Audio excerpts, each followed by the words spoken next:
Hey everybody, welcome to Christians Concern for the U.S. and I want to welcome back Zoe Warren. How you doing, Zoe? I'm doing well, buddy. How about you? All right, it took us a little while to get this straightened out, but we're here. Everything worked out, praise God. So it's pretty awesome, and his back screen turned to a wall, but it all looks good, man. So I'm not sure what it looks like over there. Let me take a look at that. It's all good. So we're sticking with what we had working for us. So we're going to stick with that. I'm having a little problems with the new restream thing, so I've got to work that out, and that's something I'm going to do here in the future. But until I get that, I'm going to use the OBS. I think this works out for us. But anyway, yes, today we're going to talk about a lot of different things. I didn't really put what we was going to talk about because as this show goes on, we might talk about a lot of different things, and then I might just go ahead and put a title in it when we figure out what all we're going to talk about. But there's a few things that I was wanting to talk about, and Zoe, I actually have some footage of it's called "Watch the Brave Man Leave the Entire Congress Speechless" with the epic speech, "Getting a Standing Ovation." This guy comes into this area here where they're actually just talking about, gun control. It's actually about gun control. And, everybody wants to throw our guns out the back door and don't want us to defend ourselves. But what's so awesome here is that there's an individual that he's a normal, everyday person. And he's saying that, they're in Detroit or wherever that they're living, that they can't control the criminals. They're having a hard time controlling the criminals. And he said, this is what he says. He talks about, you're going to take our guns away from us. But he said, but the Crips has the guns, and you're not going to take their guns. Yeah. What do you think about that, Zoe? I mean, he sounds like a Republican. Yeah, he does. a Frederick Douglass Republican. So it's kind of unique how, they're trying to take this, and we're going to go right into that and see that. I'm going to go ahead and adjust this where you guys can see this, and we're going to go right into that right here. Here we go. From scenarios where the government has been either unable or unwilling to defend entire communities from large-scale civil unrest. So we're going to go way back here. I'm going to start from the beginning. Here we go. Mr. Robinson? Yes. I didn't have time to... you have to give us your name. Oh, I'm sorry. My name is Mark Robinson. I live That's right here in Greensboro. Lived in Greensboro all my life. I didn't have time to write a fancy speech. I didn't have time to, I didn't have the resource of an English teacher to sit down and write a speech with at school today and be, brought over here or practice or anything. What I really came down here for was this. I've heard a whole lot of people in here talking tonight about this group and that group, and domestic violence, and blacks, these minorities and that minority. What I want to know is, when are you all going to start standing up for the majority? And here's who the majority is. I'm the majority. I'm a law-abiding citizen who's never shot anybody, never committed a serious crime, never committed a felony. I've never done anything like that. But it seems like every time we have one of these shootings, nobody wants to put the blame where it goes, which is at the shooter's feet. You want to put it at my feet. You want to turn around and restrict my right, constitutional right that's spelled out in black and white. You want to restrict my right to buy a firearm and protect myself from some of the very people you're talking about in here tonight. It's ridiculous. I don't think Rod Serling could come up with a better script. It does not make any sense. The law-abiding citizens of this community and many communities around this country, we're the first ones taxed and the last ones considered and the first ones punished when things like this happens, because our rights are the ones that are being taken away. That's the reason why I came down here today. Gun show or no gun show, NRA or no NRA. I'm here to stand up for the law-abiding citizens of this community, because I'm going to tell you that what's going to happen. You can take the guns away from us all you want to. You all write a law, I follow the law, I'll bring my guns down here, I'll turn them in. But here's what's going to happen. The Crips and the Bloods on the other side of town, they're not going to turn their guns in. They're going to hold on to them. And what's going to happen when you have to send the police down there to go take them? The police can barely enforce the law as it is. As what I see, we demonize the police, criminalize and vilify the police, and we make the criminals into victims. And we're talking about restricting guns? How are you going to do that?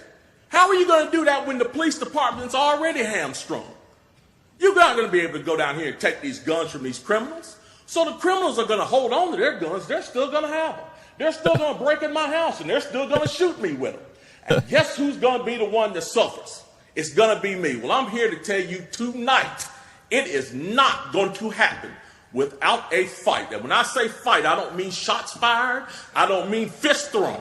I mean, I'm going to come down here to this city council and raise hell just like these loonies from the left do until you listen to the majority of the people in this city. And I am the majority. The majority of the people in this city are law-abiding, and they follow the law, and they want their constitutional right to be able to bear arms. They want to be able to go to the gun show and buy a hunting rifle or a sport rifle. There are no military-grade weapons sold at the gun show. An AR-15 is not a military-grade weapon. Anybody that would go into combat with an AR-15 is a fool. It's a semi-automatic 22 rifle.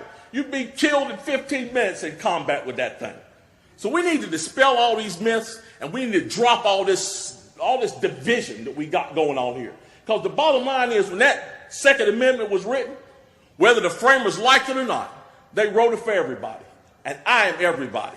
And the law-abiding citizens of this city are everybody. And we want our rights, and we want to keep our rights. And by God, we're going to keep them, come hell or high water.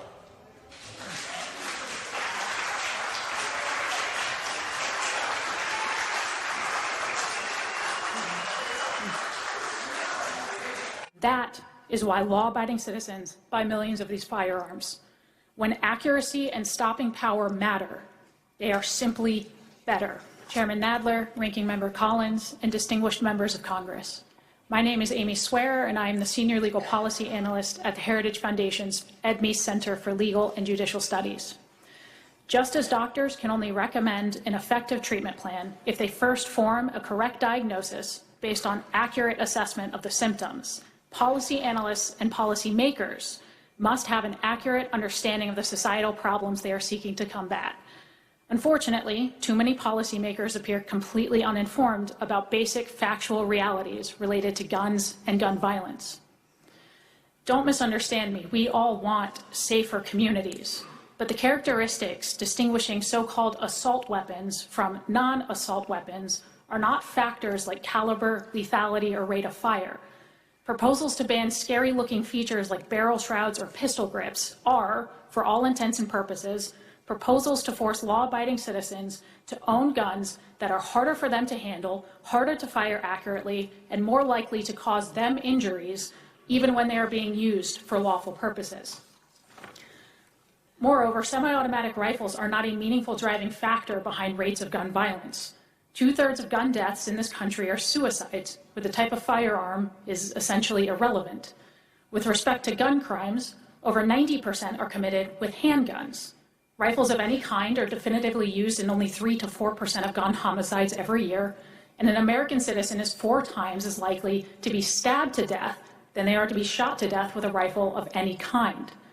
Despite frequent claims that semi-automatic rifles are the weapon of choice for mass public shooters, in the last decade, over half of these shootings have been carried out with handguns alone. On the other hand, semi-automatic rifles like the AR-15 are so well suited for defensive action against threats in a civilian context that the Department of Homeland Security quite literally designates them as personal defense weapons for law enforcement officers. It is little wonder, then, that millions of law-abiding citizens in this country also choose these types of semi-automatic rifles as their own personal defense weapons. Far from needing to be protected from these rifles, law-abiding Americans benefit when they are allowed to defend themselves with them, particularly in situations where they are outnumbered. At this time, we're going to stop and we're going to discuss this right quick. And, what do you think about this, Zoe? Well, I thought we were going to talk about the SCOTUS, Yeah. but this is more my wheelhouse anyway. Okay, yeah. To be perfectly honest with you, That was Lieutenant Governor Mark Robinson that we were just hearing from, and he is now the Lieutenant Governor of North Carolina. He was talking about his hometown of Greensboro, and he was talking about policies that are, threatening our God-given right to essentially defend ourselves by any means. There's a reality that people think about gun rights as a Second Amendment right, but it's not really.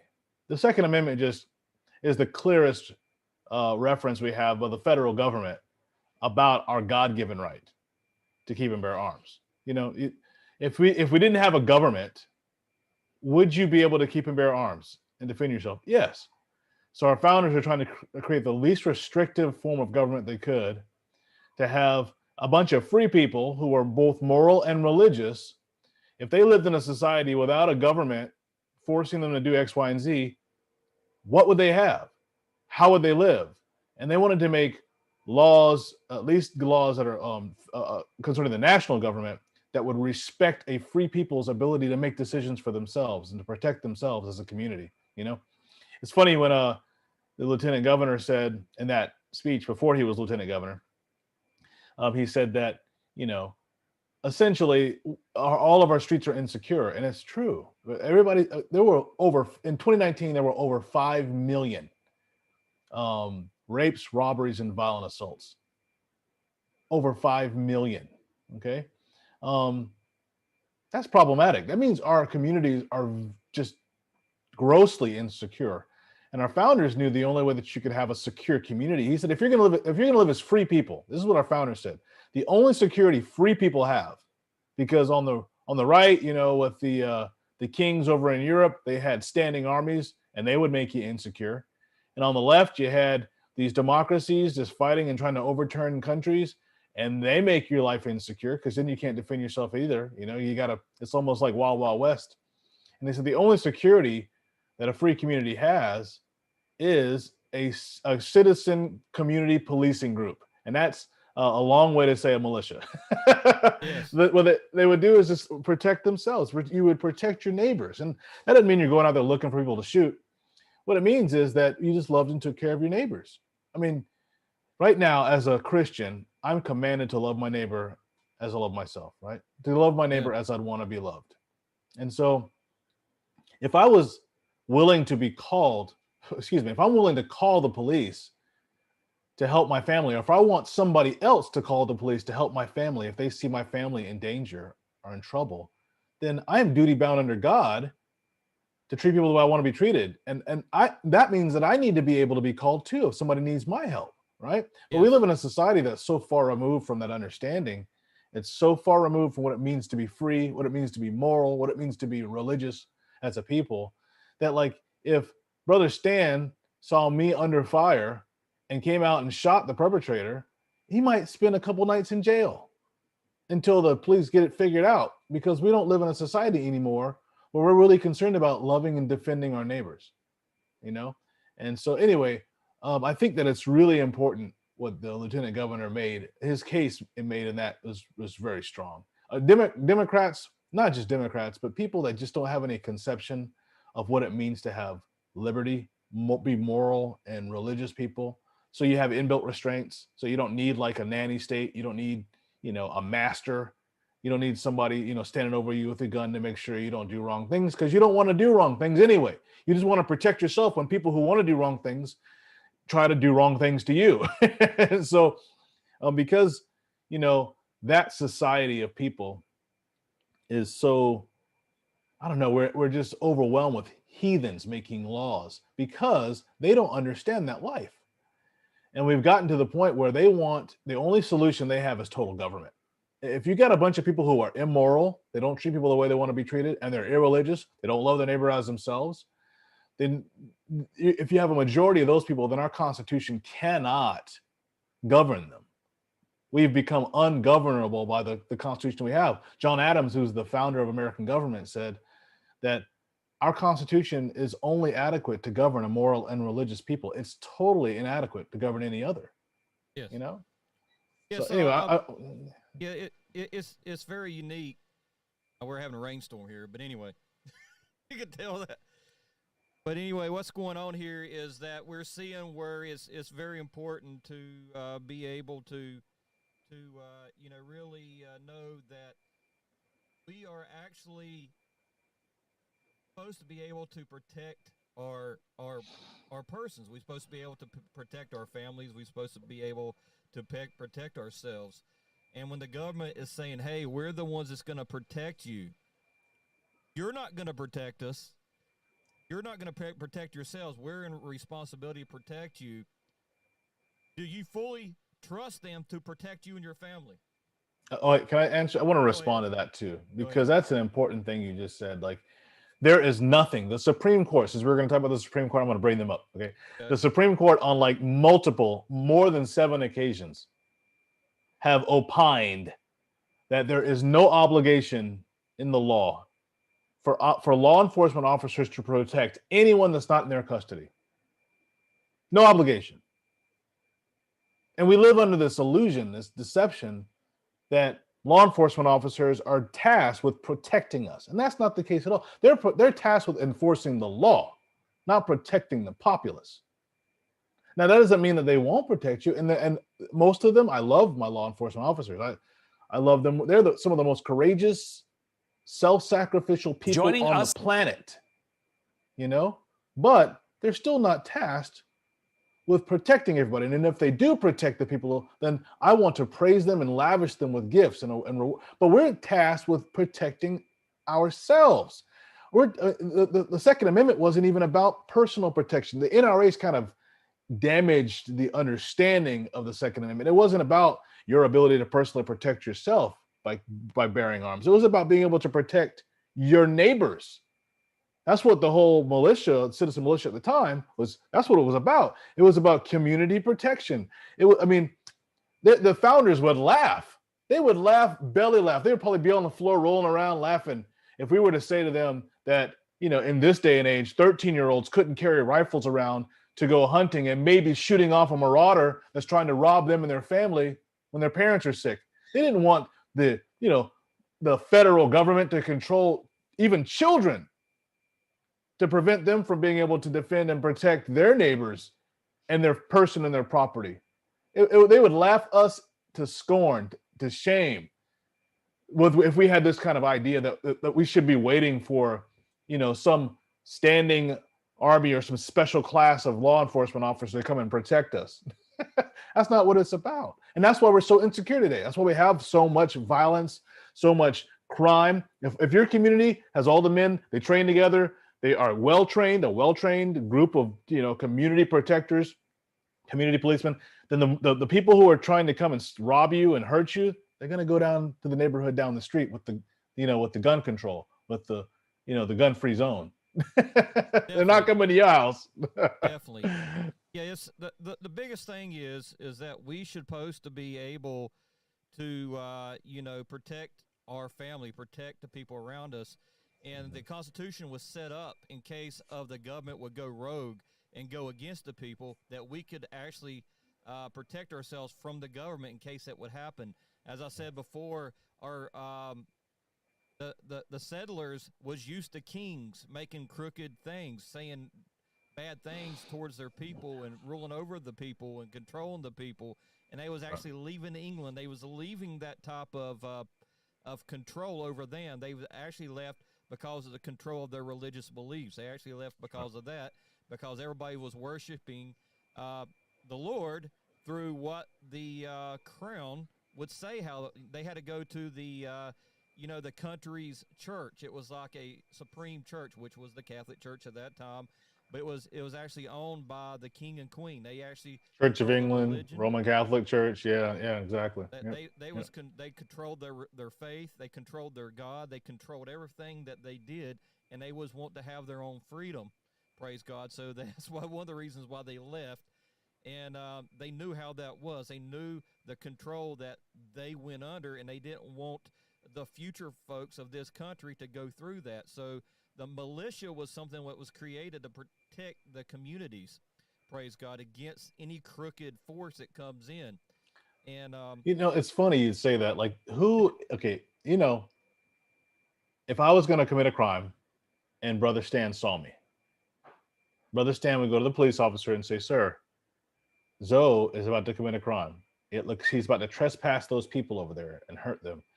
Now, the law enforcement officer would try to enforce the law by stopping me from committing the crime if I'm in the midst of it, right? Right? So, who do we call? Who do we call up to protect us when the federal government is trying to commit a crime and trespass a person and we see it happening? Who do we call to stop them when they're in the midst of committing the crime? It's not the judicial branch. The judicial branch isn't, their job isn't to enforce the law. Who's the executive branch? Who's the law enforcement officer that's supposed to stop federal tyranny from hitting the citizens? Yes. It's the South Carolina, it's the executive branch of the state. So in South Carolina, it's the governor and it's all of the law enforcement agents that are under his power. And so we have a system that's set up where, we have a dual federal system. And so it's supposed to be that at the very end of the day, at the very remotest level, the community keeps and bear arms to protect themselves from violent bands of marauders and gangs and foreign invaders. And then above that is the state that's supposed to protect us from federal tyranny. And then if they don't, then we're back at 1776. But the reality is that that's how it's supposed to work. It doesn't really work that way today. And that's a sad thing because that's why our country's so insecure. It wouldn't be this way if we would just kind of get back to the basics. Yes, that's the thing. It's not the way it used to be. And I really believe as people ignored the government, ignored the ones that's under control, they just kept on taking more control and more control because I really believe that the peoples fell asleep. We the people means we're the controllers of this country, not a set bunch of people, but we the people of this nation supposed to be in control of this nation. Self-government. That's right. Self-government. And as long as they have us asleep, they grab the control that we the people had. And they will do anything, say anything to grab control. And that's why in this woke stuff is actually means sleep. When they say woke, it actually means sleep. It's the exact opposite. Yeah. That's right. Everything that the enemy says is always the opposite of what he says. If he says he's going to help you, he wants to kill you. If he says he's going to bring peace, he's going to bring fear. It's always the opposite. That's right. I want to bring order. He wants to bring chaos. Yeah. Yeah, that's real. That's just how that works. Every time you hear that guy up in the White House says something, always know it's the opposite of what he said is what's going to happen. Yeah. And we're seeing that. And, I pray for the president. I pray for all the folks that's in there, but we know what's going on. And I say the real woke people, the people that is waking up to the chaos that we're seeing in our country now. And I'm not talking about the racism and all that weird stuff that they're trying to bring up. I'm talking about how our grocery shelves are disappearing. All the things on our grocery shelves are disappearing. They're trying to create racism. They're trying to cause chaos in the streets. Mm-hmm. They're causing, people to fight against people and turn the nation against themselves while they're up there in the government doing what they want to. And, supporting all the crooks in our nation. It's like the crooks have more power than the original people. I mean, well, that's color of law was designed for that purpose to not protect. It's designed to protect the criminals, because what the criminal really deserves is, punishment from the citizens, and so to prevent that criminal from getting, essentially the justice they deserve, they put all these little stop gaps in place. And honestly, it also protects good people too. But for the most part, it's being used to protect the criminals. There's a whole system, and if you learn it, then if you learn it, and you're not a criminal, then you can learn how it works. But there's no way to really change it. So I don't know. I'm at the point now where I'm convinced that color of law, unconstitutional infringements, but by the courts and even by legislators, anybody who violates the covenant and the understanding of the covenant, like you get married, right? And you and your wife, you're like, you're the only one for me. and you kiss, you guys make love, you have babies, you have a house, but then you go and you cheat on her. But then, well, our relationships changed because over time, things happen and we have differences now. It's not the same age as it was when we got married. That's all stupid, right? But we apply that to the covenant of the Constitution. We apply that to these rules that were ratified. And the reality is that, like, nothing's changed in our Constitution. What's changed is all these color of law interpretations. And I believe those things, that kind of adulterous activity, makes them enemies of the state, enemies of the Constitution. If they would pervert it outside of the understanding of the people who wrote it, when they came to the agreement that we're all living under this agreement, we're all playing by the rules, and then other people want to try to, bend the rules, and so they can get away with doing things that are outside the lines of the rules. Those people are actually enemies of the state. And I don't know why we're letting them stay in Congress. I don't know why we're letting them stay in power. I don't know why we're letting them stay in the judiciary, for that matter. Well, if you go back to Abraham Lincoln, the one that really did some awesome things, he had those type of people in his government, and he would actually get rid of them all the time. They'd actually go inside and they would hang them up, and they would no longer exist. It was a constant thing where they was going through and taking these people that was corrupting the government, and he was taking them out, and they was just taking care of them. That's how they. Go ahead. Yeah, I have a conflict of it. I think Lincoln is a mixed bag, and because I've studied it a little bit. Like, Lincoln, I mean, he suspended habeas corpus on people. They had a right to have hearings, and he wouldn't let it happen. And he would hold people indefinitely. There are things that Lincoln did and let happen that I don't even want to use him as the preeminent example of justice, because he wasn't. The guy, matter of fact, and this is interesting information, you can look it up, he was bankrolled by the robber barons, the railroad barons. And this is why. Before he ran for office, he was the advocate. He was their lawyer of the railroad barons. So the guys, the crony corporatists who wanted to take advantage of poor farmers in an agrarian culture because they needed the land of those farmers to build their trains, the railroad effectively, efficiently. They would lean on governments. They would lean on politicians, pay certain politicians if they couldn't buy off the farmer, so that those politicians would put in policies that would essentially cause these farmers to go into tax sale. And then they would get the land for really cheap. And they would do all kinds of nefarious things. And President Lincoln, before he was president, when he was a lawyer, he was their lawyer. And so he allowed all kinds of just nonsense. And so it's my opinion that that kind of behavior, that crony stuff and getting away with breaking the law, knowing it's not lawful, but lawyers figuring out ways the language doesn't say what it says, so you can get away with doing something that is absolutely immoral, absolutely unethical, absolutely a violation of what you would want done to you. That's the kind of stuff that is destroying our country. Yeah, that's true. And that sounds like a left-wing type of person. If you know we're seeing that, we're seeing that happen. But the point of it is, what I'm trying to say is that when you're seeing the government being corrupted, there has to have a correct government. There has to be something. There has to be justice to make things right. Oh my God! For the government to go correctly, it has to be done, or the corruption. It's like a infection. It gets worse and it gets worse and it gets worse. Yes. And we saw the infection go all the way through the White House, all through the Congress. We're seeing the infection going everywhere, and it's like a disease that's happening there. But there has to be, I mean, I know what the antidote, which will be Jesus. Jesus is the antidote for all those people. They all need to get saved, delivered, set free, praise God.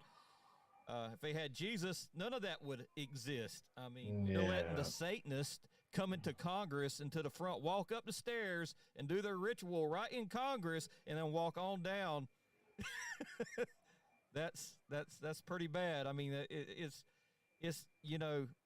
they got their minds twisted how things go. Freedom, religion, I mean, however you want to look at it, but I don't believe Satanism is a religion. I mean, that's just my point of view. but they allow a lot of different things, and a lot of people might see it differently. But that's the way I see Well, that. well, I mean, the founders understood what you're saying right now. Now they weren't all trying to say everybody's got to be a Christian, Yeah. but they bounced what was moral off of who they thought was a good teacher. And most, even Muslims and other people of other religions around the world, minus Satanists and atheists or whatever, not all of them either, but some of them, they would say that, most of them would say Jesus is a good teacher. And if you follow what he says, then that you would live a moral life. Yes. And so that's the reality, though, is that how do you measure morality? Because you don't have to be a Christian to participate in the American experience, right? So how do you measure what? Because our founder said they have to be either moral or religious, right? Our Constitution cannot govern any other. So how do you measure morality? Well, it's very simple. If you treat others the way you want to be treated, you make laws that you would make on your own self and on your own family.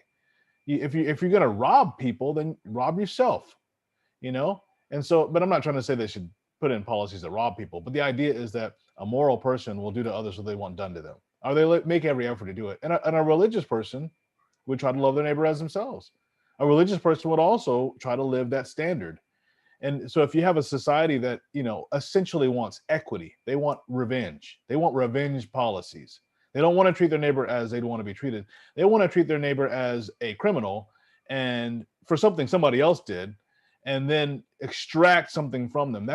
You don't steal from your neighbor to enrich yourself. Jesus never said, steal from your neighbor to go give to somebody who has need. He said, you yourselves give them something to eat. When when the disciples were like, we don't got anything for this huge crowd. He didn't say, go rob Romans, go rob the Jews. He said, you yourselves give them something to eat. So it was a personal responsibility of the apostles to do it themselves. He didn't even ask the people that were there, you guys all put in your fair share and then we'll spread it out amongst everybody. That's not how it worked. But one young man said, hey, I got something, I'll give it to you voluntarily, not of compulsion from the governing body of apostles, So the idea is that treating people the way you want to be treated is really the measure of morality. And if we got a bunch of people who will do that, if they don't believe in God, you still can participate because your whole aim is to be moral. But if you're the heathens, they don't want to be moral. Look at what they're doing. Look, truly. We got porn on the shelves of our libraries at our public schools. Yes, that's corrupting the children. That's and how in the world do we have, really seriously, in South Carolina, the reddest, most Republican state with a Republican governor in the union, right? How in the heck do we have a public school system that is designed to create immoral and irreligious children?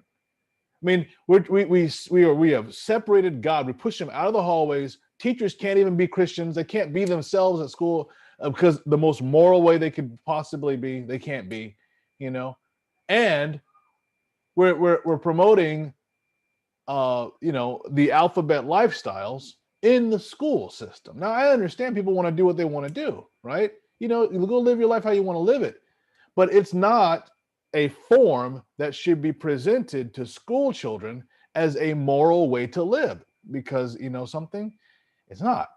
Now, we can have the discussion about whether or not public school should actually exist, and I can't argue with some of those points. Maybe public school should be rethought, but even if it wasn't rethought, there still has to be some standard of moral action. We shouldn't be teaching children to be sexual beings.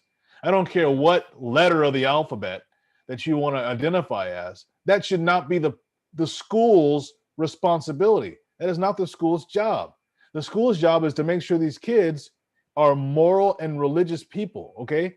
Because if they're not, then we have created enemies of the Constitution. One of the guy who, he researched every republic in history, every democracy in history, wrote a book on it called In Defense of the Constitution of the United States of America. You can read it. His name is John Adams.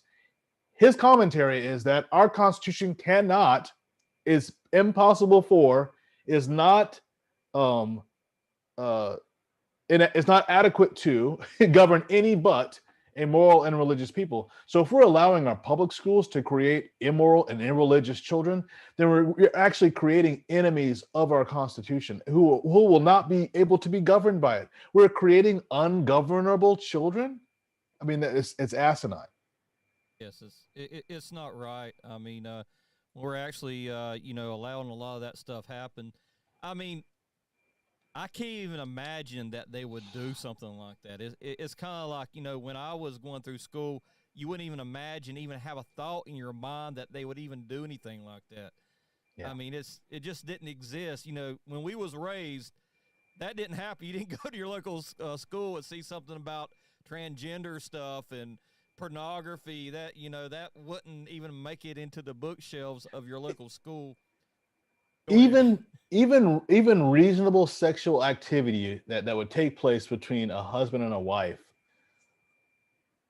wasn't the subject of books on our library shelves. It wasn't the subject of class assignments in primary and middle school age children. Like we had sex education where we learned about the body, we learned about, whatever the case may be. But even that, I mean, people can argue, well, where are they going to learn it if they don't have, listen, my heart and my hope is that the public school system will be able to teach children to be able to read, okay? Yeah. To be able to do math. Right now, we got like children in high school in South Carolina that read on a 6th grade level, like 6th grade, second month level, and you're worried about this other stuff.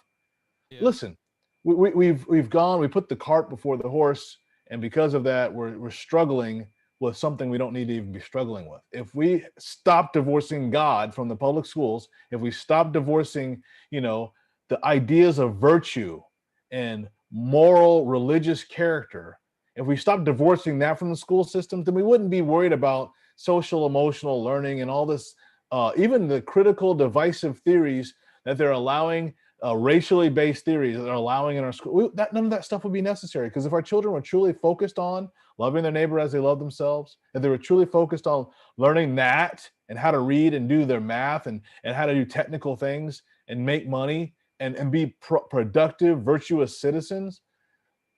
I mean, anyway, I'm sorry. Yeah. We've lobbed trillions of dollars at a public school system over the last decade and some change, or no, over the last generation and some change, and it's gotten worse. It hasn't gotten better. Yeah, it's kind of crazy, but yes, back in the old days, the community was in charge of the schools. If you watch any old program, you see that the community would actually have a teacher that would come out and teach the children, and they would have a house. Yeah. It wasn't really state; it was more of the community that would provide that. But now it's state and government, and everybody has their fingers in our kids' education. And we're seeing, and you was talking about the educational value. They got college students that has a grade level of a 2nd grader. That's supposed to be in college. And what they've done, they won't flunk them. They just move them over from grade to grade to grade to grade to grade. And while they get there, maybe they didn't flunk them. Maybe they need to take that grade over. They won't do that.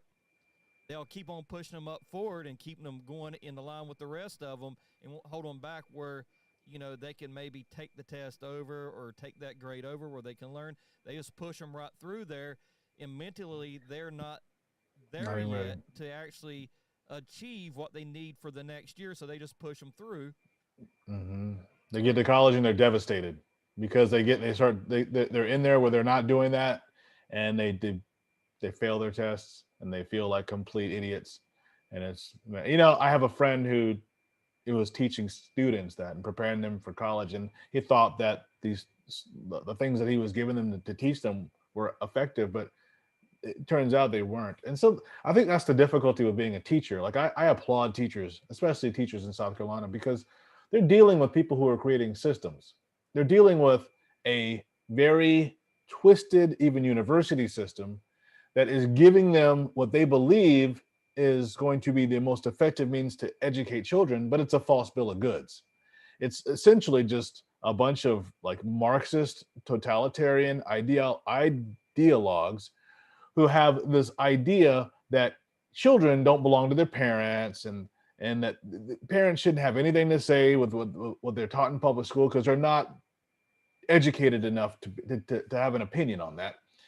And so they've divorced themselves from reality, and they're creating the policies and the school curriculums and the pedagogy that these young teachers learn. And so these young teachers get out and they try to get these things going. They think they're going to work, and then they just turn the kids into radicals who maybe, have some smarts, but they don't even know how to do simple things like hold tension. That psychologically they're just combative and ungovernable because they're actually just trying to create foot soldiers for a revolution. And they don't, whether they realize it or not, that's the whole point of that Marxist education, is to create foot soldiers for a revolution. Well, they had a guy that was actually in with what's his name, Hitler. He actually worked with those guys, and this is a guy that they recorded this thing back in the 1950s. He's actually with him. He said their whole idea is to get these loose radical folks. They use these people to bring in chaos, and the more chaos that they can bring in, they can cause chaos in the community and around in that country. And then after they get it, they become like the saviors. They come in, but the ones they cause chaos, they actually get rid of them. That's exactly right. They clean them all out, and then they take over everything, and then you go underneath their control. That's Hegel. how that works. It was the Hegelian dialectic. Yes. Absolutely. They cause chaos, and then the radicals propose a radical solution. And then the people who are really the political scientists of that, revolutionary movement, they'll put out something that's not as radical as the radicals, but it's further away from the conservative ideas that cause the society to be sustainable, like excellence and family, and they'll move the goalposts a little bit, and everybody's like, okay, well, that's a concession we'll accept because it's not as radical as those radical folks. But every step of the way, they're moving further and further away from the thing that makes them prosperous, the thing that makes them strong, and the things that make them virtuous. But the first move that they have to do is make the public weak-minded. They do everything to make them weak-minded, then gradually they release this into public. As we're seeing, it's actually steps. He actually talked about the steps that they have to take to make this go, and we're seeing it happen before our eyes. Absolutely. It's just crazy like that, and we got to wake up. We got to turn our TVs off. We've got to wake up and say, hey, we need to stand up. We need to vote for the right people. We need to go and kind of like you, Zoe, and go and run for office and many things that we can have Christian leaders and stuff to actually make the right decisions. But then once they get in there, they're going to make sure the other guys don't infect them and get them going in the same route, because that's the key. That's the difficult part right there, man. Like, somebody asked me what I thought was the biggest problem in South Carolina yesterday on a program. And the biggest problem what I see is people that are covenant breakers. They break their own covenants inside their heart and their mind for whatever purpose. Like, somebody says something to them, they feel like what they said, if they respond philosophically and the way that who they are, that it would, whatever, it would reflect badly on them. So they violate their own philosophy in their response, or they vote for a bill that's contrary to what they really want because it's the only way we can get something done. So they're willing to violate their philosophical position in order to satisfy someone else. It's like man pleasing. And so one of the biggest difficulties I face is dealing with what I call covenant breakers. They're creed breakers, they're oath breakers. Like, for instance, a Republican in South Carolina has to, they say a creed. We have a creed. The Republican creed is, in the middle of it, it says, I will not trade freedom for beneficence. That means I will not trade someone else's freedom or my own for any benefits. But we got Republicans up and down the list that are elected officials in South Carolina who will absolutely trade your freedom and liberty for the benefit of the city, county, state, or themselves. They will do it for federal money. They'll do it for notoriety. They'll do it for the power. They'll do it for the position. They'll do it for some advantage in the future. And they are violating the creed that they say with their mouth, which makes it an oath. They're violating an oath. It's kind of like somebody saying, Lord, I'll go wherever you send me. And then God wants to send you to Pakistan. I'm not going there. But I'm not saying it's easy. But what I'm saying is it's the detriment to our society. Oath breakers, covenant breakers. God talks a lot about covenant breakers. Yeah. Yeah, I think the Lord might send you next door before he sends you to Pakistan. But you know, And if you're not willing to go next door, then you got a problem. I want to go to Egypt and I want to go to Africa and hit all the ones. But how about the guy on the street that you've passed by 20 times? It's Fair enough. It's Fair enough. kind of crazy. You got enough time for the Supreme Court thing, or we can do that some other time? Yeah, we might need to come back to that. I just looked at my clock. I will make this comment though. Okay. It's my opinion that Stephen Breyer and most of our Democratic and, not even Democratic, establishment Republicans, elitist Republicans, globalists, they're all the same. The difficulty is that when anybody begins to speak from the viewpoint that the Constitution has preeminence over color of law, it scares the hell out of our adversaries. There are federal district courts in this country where you cannot bring in a copy of the Constitution and read from it. That's pretty bad. You can't even bring in a Bible and read from it. That's okay. Pretty bad. Yeah, It's really bad, and there's documented evidence of that. There is a court case that actually took place that I know about, and so the reality is that anytime anybody in positions of power and authority that have been vested with decision-making power that affects people, policy people, when they're even not just policy people, but judges, whatever. Anytime they are going to abide the Constitution over any law created by Congress or states or whatever, if the Constitution reigns supreme, that is a threat to the people who want to destroy our country, who want to blur the lines between the separations of powers, who would rather have the judicial branch be the law enforcement of the states. So the state's executive branch, law enforcement branch, doesn't go and stop the federal government. They'd rather have this murky mix of the powers than a clear distinction between the powers. Those people are terrified when they start hearing people with authority quote the Constitution over the color of law. Yes, and it's like that quite a bit right now. They're trying to, we got an infection in D.C. There's an infection in there, and President Trump tried to do what he could, but I really believe the swamp was so bad that I don't even think he even had an idea how bad it was. I mean, it was. Okay, can I comment on that too? I'm sorry, I'm full from this morning, brother. Yeah. I believe Donald J. Trump taught me something. I put up a post on Facebook if you guys want to look at it, but he taught me something in 2015 and 2016. Excuse me. He taught me that the wise are in the house of mourning, and the foolish their heart is in the house of mirth. Okay. Like, what I mean, by your heart being in the house of mourning or your heart being in the house of mirth, what that really means, it's a biblical thing. It's in Ecclesiastes. Your heart being there means that's where you really want to be, right? The wise have their heart in the house of mourning. Why? Because there are people that are struggling and suffering, and their heart's with them. How can I be compassionately serve you? Because I don't want you to suffer. You're loving your neighbor, as yourself. You're focused on the needs of hurting people. Whereas the foolish, their heart's in the house of mirth. They just want to, let's just get back to the party. Okay, I'm only serving these people because I got 5 days I got to work, and on the weekend it's party time. Let's go to the country club. Let's have some fun, right? Yeah. Donald Trump in 2015 and 2016, he had no establishment GOP support. Okay, and so he couldn't just go and get counsel from these political strategists within the GOP elitist groups. He had to go to the people. And Steve Bannon was his chief counselor, and Steve Bannon's a brilliant political mind, And so they were listening to people's grievances, making note of the grievance, asking about solutions, talking to the people in those areas about what solutions they've already implemented or things that they think will be helpful. And they took those things and they turned it into a message. They used their pulpit to elevate the issues of the people and help come up with solutions. And that's what he did all across the Rust Belt. That's what he did in the bellwether counties, all across the country. And because of that, the silent majority was a thing, right?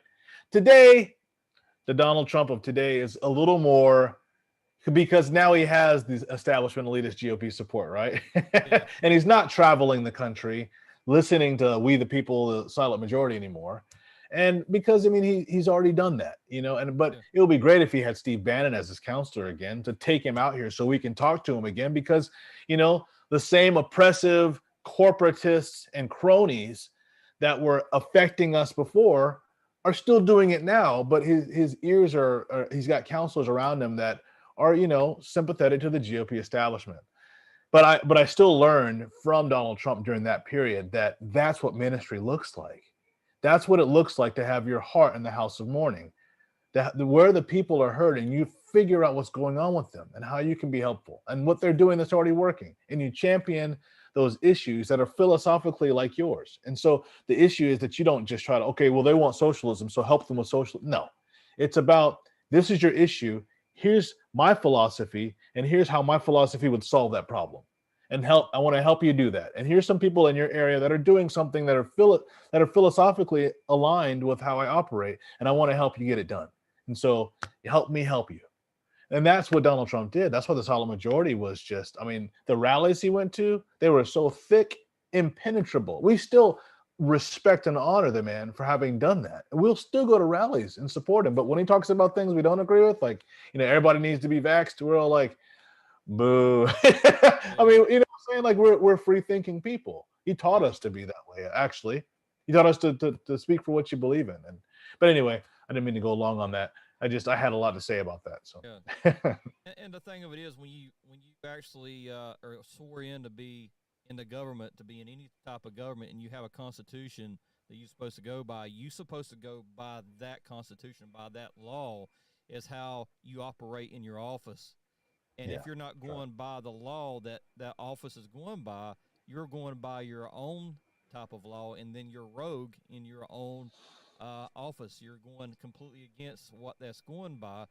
And each candidate has got so used to going rogue against their own government that they just, it's like they're making their own law. And the first thing I pop into is thinking about the Pharisees and the law of Moses, that they did the same thing with God's law. They went rogue against God's law, and Jesus actually pointed it out to them that they wouldn't even follow the law of Moses. He said, if you would follow Moses, you would love me, but you don't love me. You make your own laws. So they were lawless. They were lawless because it wasn't a law. They called things laws that weren't even laws. They were abiding ideas and concepts that were not according to the law. Yeah, that's really good, bro. I really appreciate that word. Yeah, so that was actually something that was Holy Spirit threw into my head at the time. But anyway, that's how that rolls. But anyway, it's good to have you on here again, Zoe. Thank you so much for coming. Thanks for inviting me, brother. God bless you, man, and your family. Yeah, you too. God bless you, and I hope you guys enjoy us. Share. And don't forget that we have Christians Concerned for the U.S. on YouTube. It's actually a YouTube channel, Christians Concerned for the U.S., and also on Facebook. Is Christians Concerned for the U.S. on Facebook. If you're watching this on Facebook, I put a lot of different things that has a Christian's concern, a patriot's concern, and you'll see different things about the news on there. It'll be something different every day. It's not just my stuff. It's Fox. There's Next News Network, all type of different things. And it keeps you informed with what's going on. And, there's a lot of Christians that don't even know what's going on. They're seeing crazy things happen. They're listening to their news on their TV, and then they find out that that's not true, and they're like, what is going on here? So if you pay attention to that page, I will actually bring folks to you that will tell you the truth, and I think that's what we need to hear. And thanks again, Zoe, so much for coming on here. God bless you, brother. Thank you for having me. Amen.